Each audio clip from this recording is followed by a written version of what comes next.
For more than 10 years, I've been doing an annual recap of the most important stories and ideas and trends in the world of trademarks, and I've been calling it Top Trademark Trends.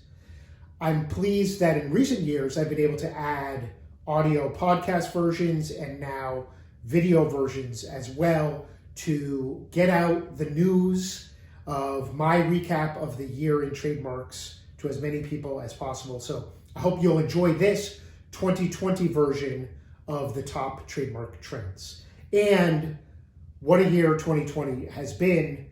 Not only has it been active in the trademark world, but of course, in a much more important, much larger scale, the COVID-19 pandemic has infiltrated everything this year. Not only the world of trademarks, the world of politics, the world of health, economics, and so much more. And it's been a really trying year for many people. Not only that, we had protests in the street after the murder of George Floyd. We had a highly contested presidential election and a lot of things in 2020. In the world of trademarks, there really weren't any major court decisions, in my opinion, but there still was a lot of important news, much of it related to COVID-19. So let's just begin there. Of course, March is when the lockdowns began and COVID-19 was officially declared a pandemic worldwide, and that brought changes to the world of trademarks in that the trademark operations went all virtual, and they really did an amazing job of dealing with that.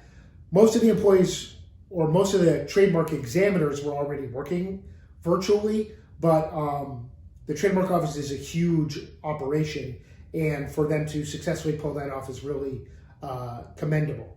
While there was a brief dip in filings after the first lockdowns, there has since been a surge in filings, and believe it or not, the year 2020 will end up as the largest ever volume in trademark filings in the US. Now, many of those filings, about a quarter, are coming from China, is one interesting angle, and we'll talk a little bit more about that later. But there are now more than 2 million active US trademark registrations. Of course, as a result of the pandemic, there were many trademark applications filed with coronavirus, COVID-19 related themes. A lot of mask filings, a lot of filings with phrases such as "I survived quarantine" or "I survived COVID-19." Those type of filings, many of them are getting refused, and rightfully so, as ornamental or failing to function as mark, or merely informational phrases. There was some important news when Congress passed the CARES Act earlier in 2020 that impacted trademarks. It gave the Uspto the authority to extend some deadlines, and they also created a program to allow for expedited handling of applications for trademarks that are involved in treating COVID-19 or otherwise related to caring healthcare for the pandemic. They also had to institute major budget cuts at the Uspto when the initial filings dropped in March and April as a result of the pandemic. And that led to, I believe it's a cut of over $100 million in the IT budget for the trademark department. And that's something we're going to want to keep an eye on going forward and see what the impact is for that. All of this happened with a new commissioner of trademarks, David Gooder, took over just before the first lockdowns. And so it's certainly unprecedented year in many ways, unprecedented for a commissioner to have to come in and address all of these challenges right away. My hat's off to him. I think he's done an excellent job managing all of these unforeseen issues.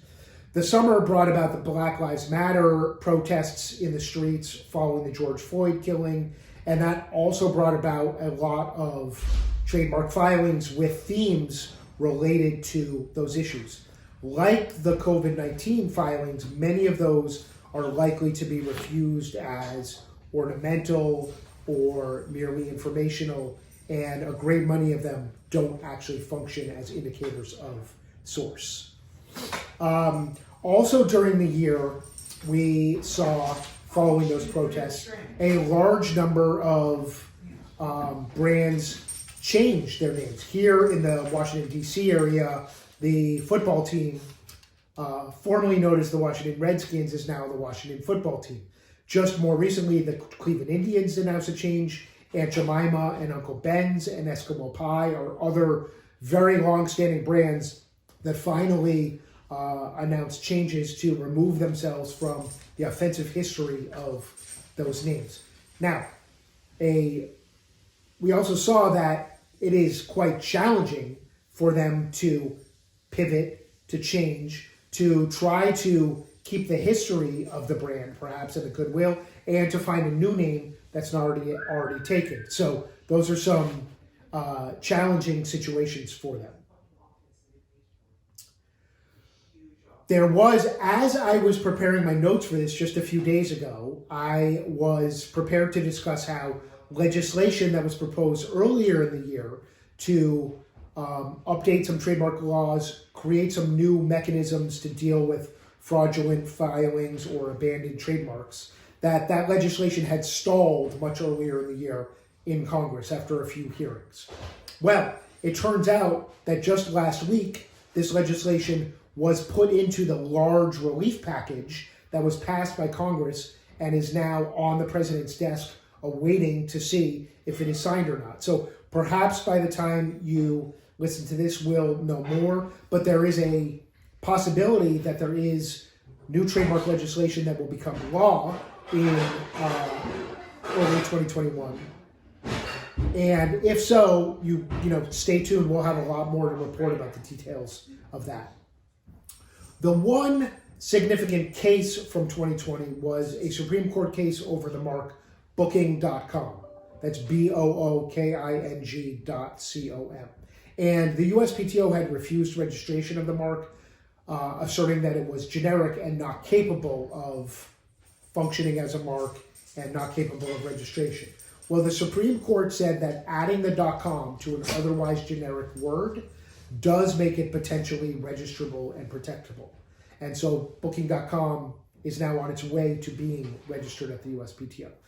I would place a huge caveat on this, that for most brands that are not nearly as large as Booking.com and don't have their resources, it's going to be a huge, if not impossible, task. Booking.com was able to pull this off because of spending millions and millions of dollars in promotion and advertising and legal fees.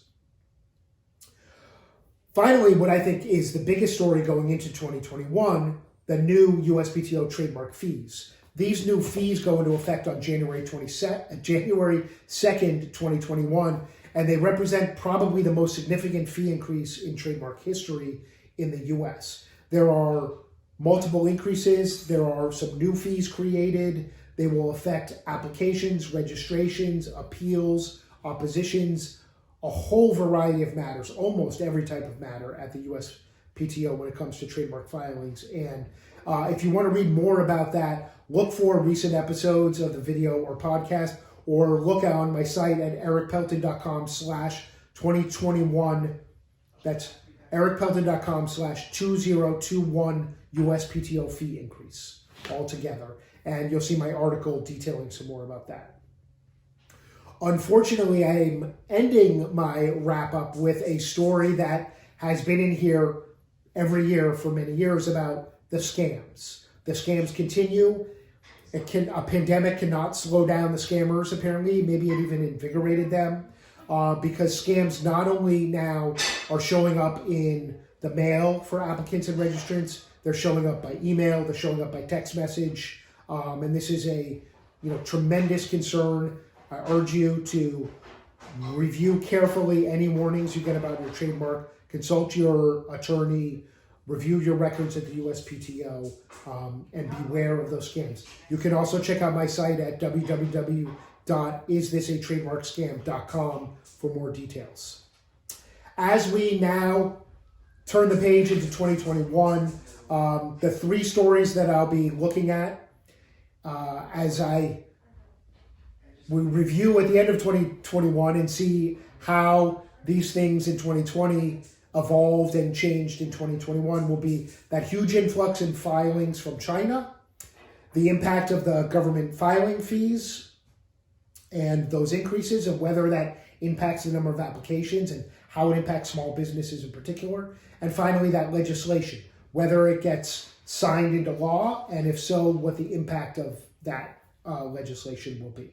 So, despite the pandemic in 2020, or perhaps because of it, there was a lot of trademark news to report for the year. I hope you've enjoyed and found this top trademark trends of 2020 informational and useful. If you have any questions or you think I missed something, please let me know. Leave a comment, send me a message, find me on social media, and wishing all of you a happier, healthier, better 2021.